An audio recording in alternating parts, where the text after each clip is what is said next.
Bonjour à tous, bienvenue dans ce podcast d'Extérieur Nuit. Aujourd'hui, nous sommes avec Simonu pour parler du film masculin-féminin de Jean-Luc Godard, sorti en 1965. Nathan, je te laisse te présenter. Bonjour à tous, Nathan, responsable simulation de Simonu. Bonjour à vous, Iliane Boulila, membre com de Simonu. Heureux d'être avec vous aujourd'hui. Nous sommes avec Brian, qui est le responsable du podcast. Bonjour et bienvenue sur ce podcast. Moi, je suis du coup Antoine, membre de l'association Extérieur Nuit. Afin de commencer très simplement ce podcast, j'aimerais vous demander votre avis sur ce film. La première fois que je l'ai vu, je pense que je devais avoir 14-15 ans. J'étais dans un profil un petit peu esthète, je regardais des films anciens pour me croire intelligent, et je t'avoue que j'ai pas du tout accroché. Je pense que j'ai dû le regarder en 3 fois, parce que ça m'avait pas beaucoup plu. Il y a beaucoup d'interstices, le film il est pas vraiment linéaire, comme tous les films qu'on peut voir à l'époque, quand je regardais surtout. C'est vrai que la première impression, ça n'a pas été la meilleure.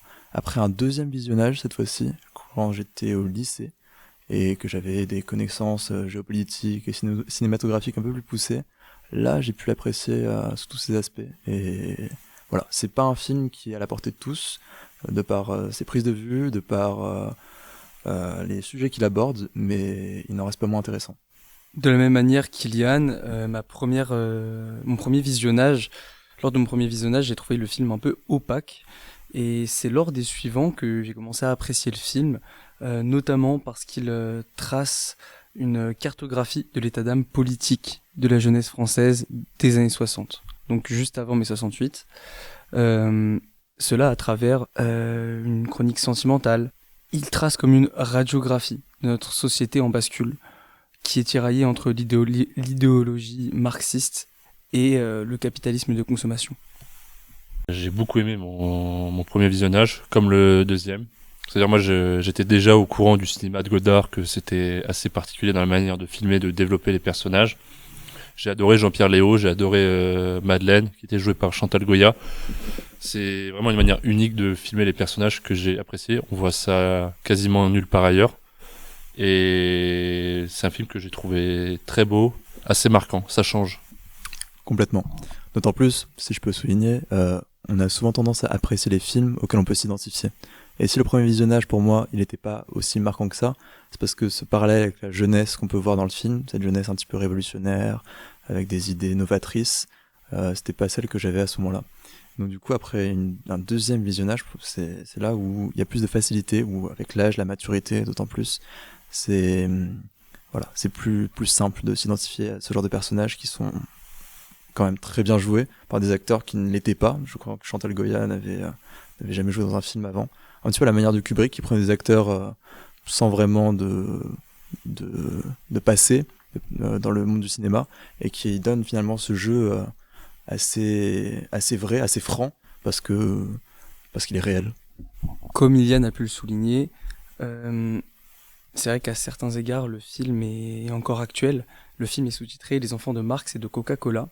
Et on peut facilement s'identifier à ces personnages qui sont tiraillés entre des idéaux révolutionnaires et un mode de vie de consumérisme.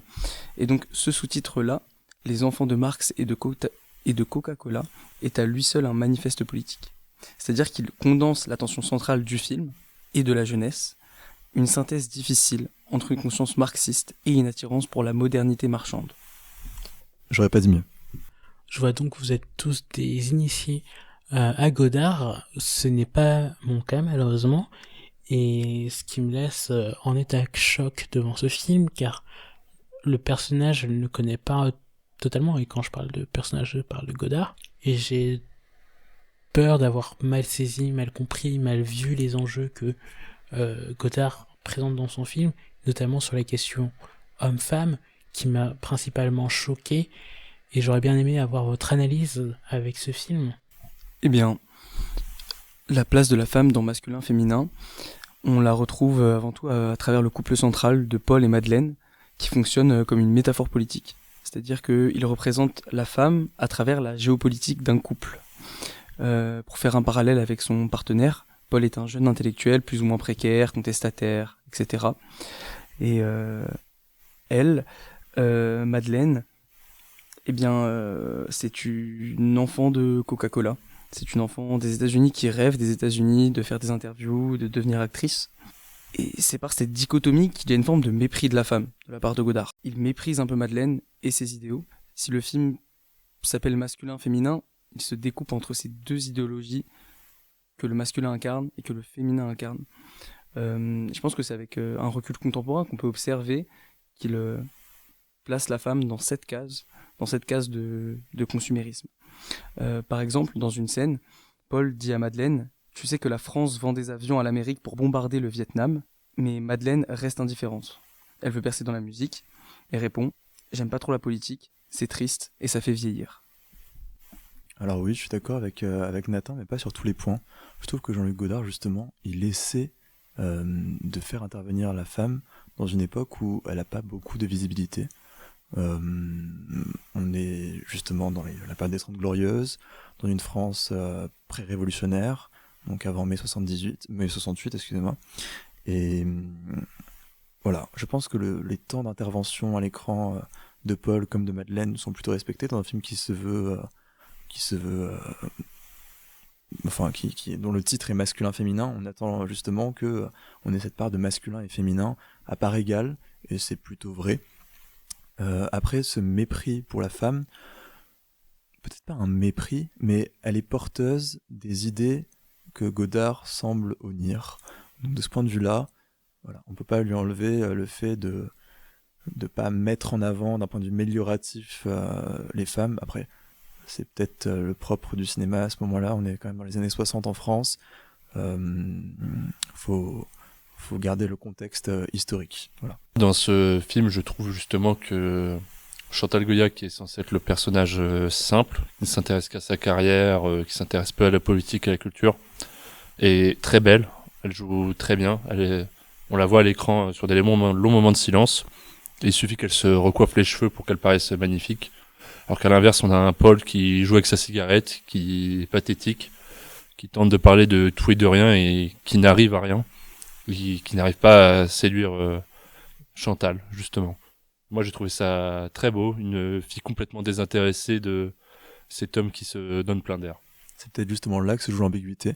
On parlait du côté péjoratif des idées que portaient l'un et l'autre, et en vérité, d'un point de vue visuel, s'il y en a un qui est bien mis en avant, ça reste Madeleine, qui est toute guillerette, elle semble benée presque, mais elle vit sa vie comme un bienheureux, et puis elle semble se désintéresser de tout, mais à la fois, c'est une philosophie qui semble payante, puisque le personnage est moins tiraillé que Paul, et voilà, d'un point de vue visuel, ça reste quand même le principal moteur du cinéma.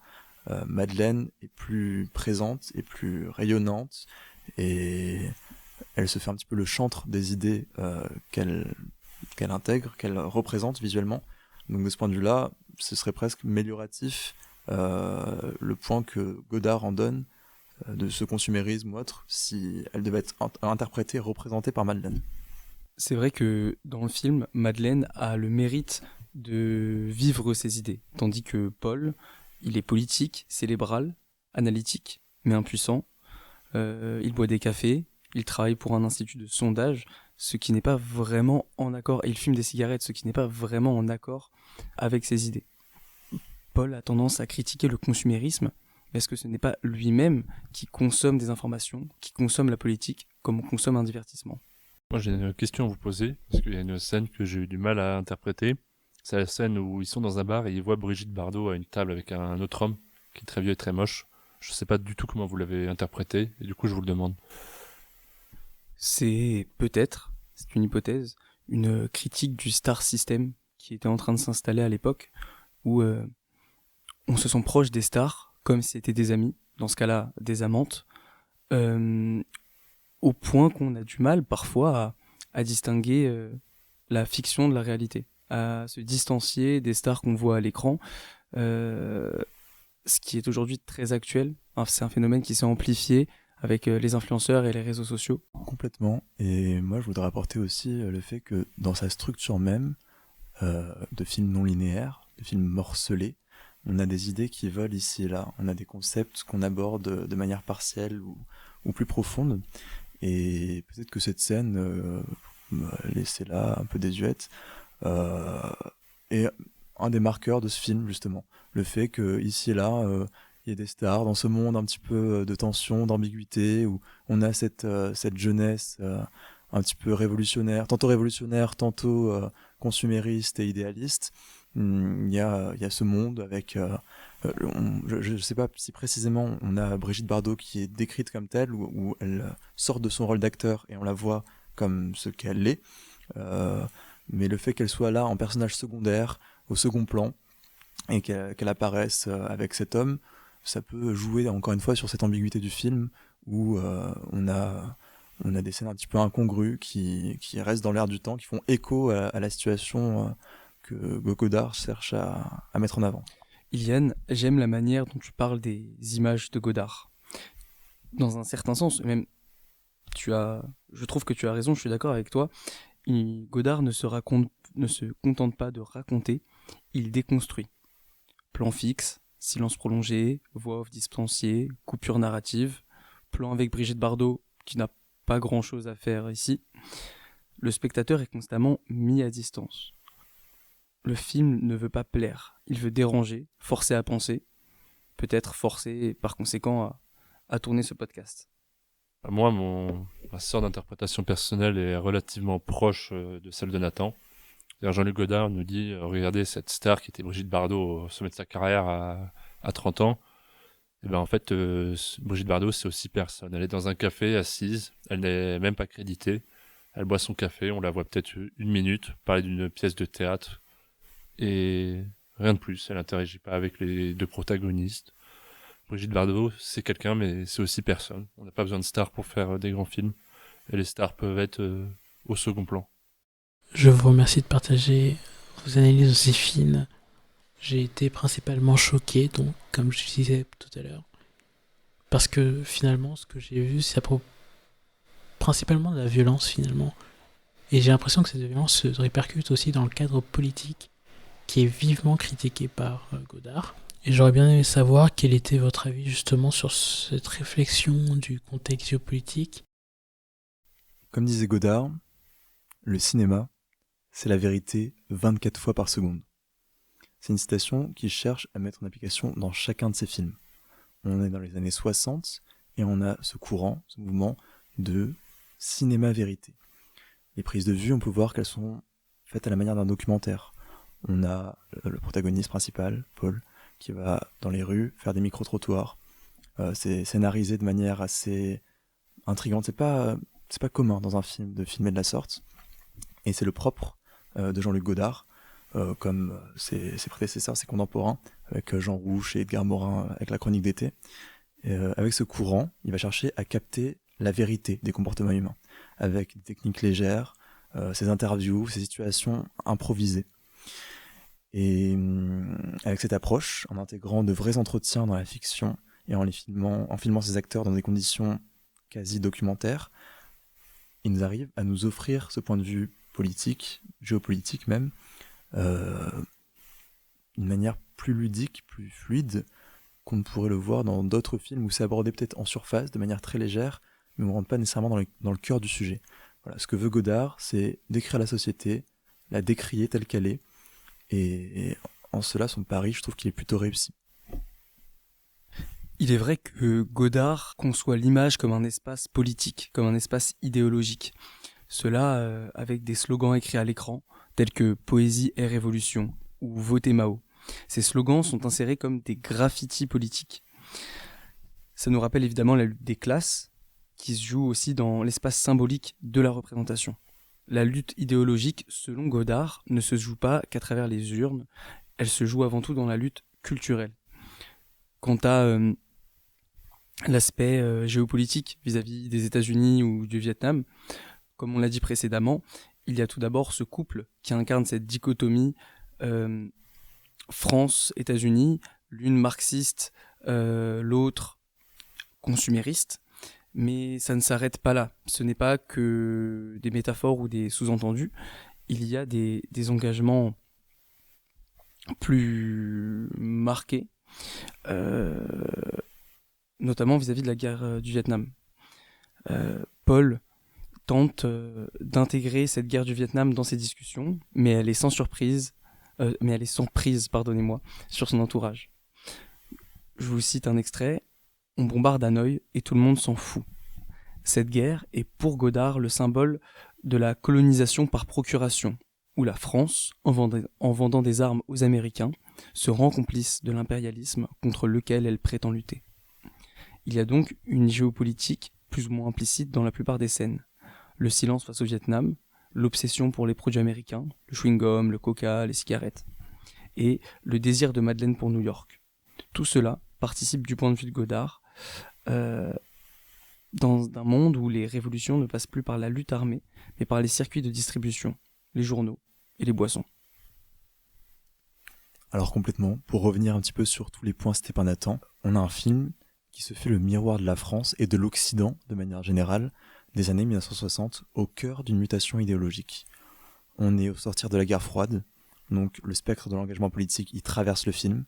On a Paul qui incarne la jeunesse politisée, préoccupée par, comme tu le disais, le Vietnam et les luttes sociales, face à cette Madeleine qui représente la mondialisation culturelle dominée par l'Amérique. On a cette américanisation de la culture, le Coca-Cola, la musique pop et la publicité omniprésente qui influencent la croissance des États-Unis sur la jeunesse européenne. Ce soft power américain, finalement, qui commence à remplacer les anciens repères idéologiques. On a le post-colonialisme, avec les guerres de décolonisation, que ce soit en Algérie ou au Vietnam. Elles sont pas nécessairement explicites dans le film, mais elles symbolisent les conflits qui marquent la fin des empires coloniaux et le repositionnement géopolitique de la France.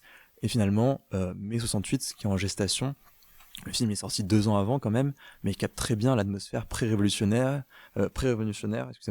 les tensions générationnelles, le désintérêt des élites pour les revendications des jeunes et la remise en question de l'ordre établi qui préfigure les événements de mai 68. Donc voilà, ce cinéma vérité, il joue son rôle jusqu'à la fin parce qu'il arrive carrément à se faire prédicateur d'événements à venir. C'est assez rare. Iliane, tu parlais de révolution, la révolution de mai 68, et c'est vrai que Godard a eu prise sur elle bien avant son lancement. C'est vrai qu'il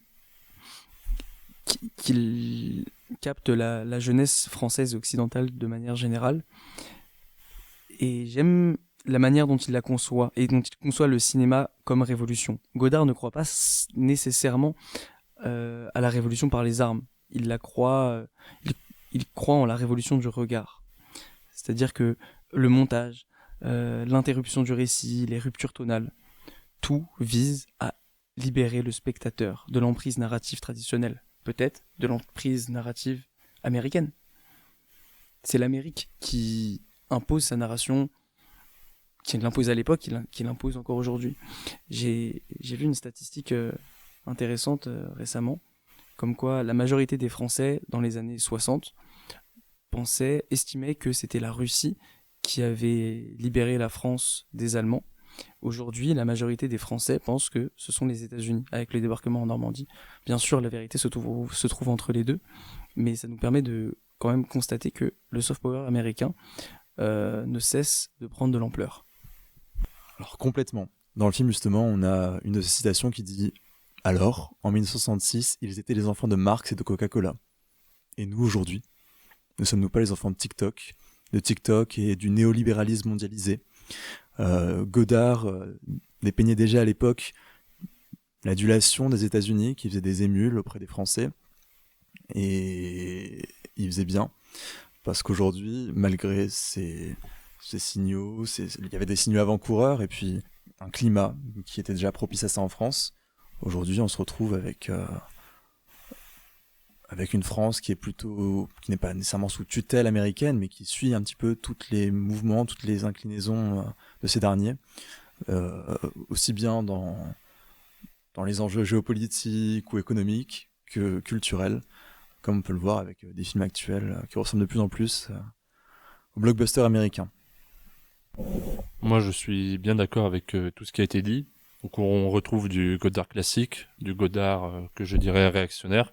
Dans tous ces films, Godard dénonce et critique. Dans Pierrot le Fou, déjà, il critiquait le cinéma américain. Dans d'autres films, il critique le racisme. Ici, il critique la guerre au Vietnam. Donc, Godard a fait beaucoup de films engagés. Et même dans ces films qui ne se le veulent pas, il nous rappelle que le cinéma est engagé quoi qu'il arrive. Donc ici, on regarde un film où ça nous paraît d'abord pathétique, avec un personnage pathétique qui s'exprime pathétiquement sur la guerre au Vietnam. Il y a une scène presque ridicule où il tente de faire diversion avec un chauffeur pour que son ami tague paix pour le Vietnam sur sa voiture, un chauffeur d'un diplomate américain. Et c'est fait d'une manière très très pathétique, c'est presque ridicule. Et Godard essaie de nous dire que on est tout aussi ridicule à ne pas s'engager que lui qui essaye. C'est relativement touchant. Godard voit le cinéma comme une arme pour dénoncer tout et n'importe quoi. Il voit le cinéma comme une arme pour dénoncer à la fois le cinéma, à la fois la politique et tout ce qui va avec. Je comprends donc les enjeux géopolitiques que Godard inscrit dans son film, et c'est vrai qu'il capture une atmosphère révolutionnaire qui préfigure la révolution de 68. Et j'aurais bien aimé savoir, c'est comment peut-on être autant fasciné par la mort et comment décrire cette atmosphère finalement. C'est justement intéressant cette omniprésence de la mort dans ce film particulièrement, et non seulement cette omniprésence mais cette banalisation de la mort avec la scène du café, la scène du métro, la scène du suicide, la question du suicide ou de l'assassinat chez le héros. D'ailleurs, lorsque le héros meurt, Madeleine dit « Paul est mort, il avait 21 ans, il s'est tué ou il est mort, peu importe ». Ça nous rappelle Camus, peut-être, et l'incipit de l'étranger. Mais cette phrase résume bien l'épuisement idéologique d'une époque. La mort est banalisée. La jeunesse est quant à elle sacrifiée à un monde sans projet collectif. La politique engagée de terrain telle qu'on la connaissait est morte. On se rend compte que l'amour ne sauve pas parce que Paul est décédé, le héros est décédé. Il ne reste que le consumérisme et le vide. Le consumérisme, parce que elle décrit la mort de Paul comme si c'était un non-événement. Pour moi, ce qui rend ce film encore plus violent, c'est qu'on est dans une histoire très niaise. On est face à Paul.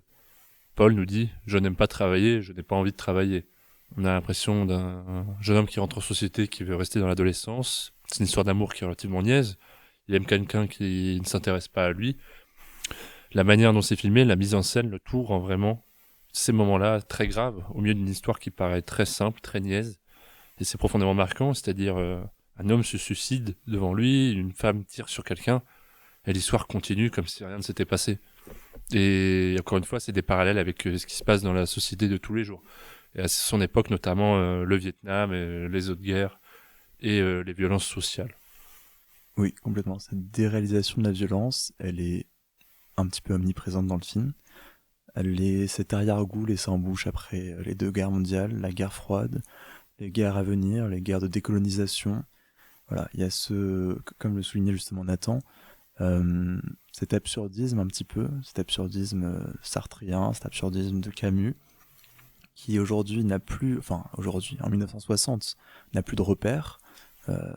Celui qui avait encore des convictions, c'est Paul, qui apparaît comme un fou aux yeux de tous.